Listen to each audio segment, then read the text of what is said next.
మా తెలుగుదేశం ప్రభుత్వం ఏర్పడిన ఈ సంవత్సరంన్నర కాలంలోనే దాదాపు అనంతపూర్ అర్బన్ నియోజకవర్గానికి 400 పైచిలకు ఫ్యామిలీస్కి దగ్గర 4,25,00,000 రూపాయలు మేము సీఎంఆర్ఎఫ్ ఇవ్వడం జరిగింది.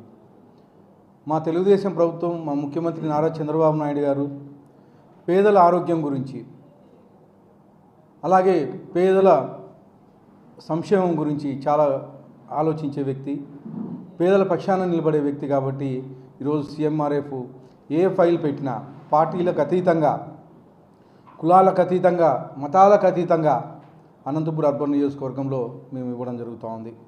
మా ముఖ్యమంత్రి గారు ఒకటే చెప్పారు, పేదలు ఆరోగ్యానికైతేమి, చదువుకైతేమి మీరు పార్టీలు చూడొద్దండి, పార్టీలకు అతీతంగా, కులాలకు అతీతంగా, మతాలకు అతీతంగా పనిచేయండి అని చెప్పేసి మా ముఖ్యమంత్రి వారి సూచనల మేరకు ఈరోజు మేము పనిచేస్తున్నాం.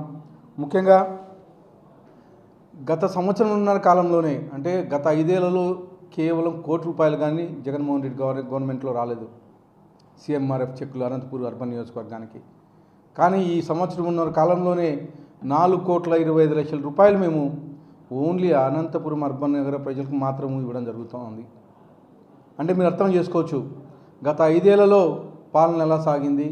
మా ముఖ్యమంత్రి వర్యులు నారా చంద్రబాబు నాయుడు గారు ఈ సంవత్సరంన్నర కాలంలో పరిపాలన ఎలా ఉందని చెప్పేసి ప్రజల్ని అర్థం చేసుకోవచ్చు.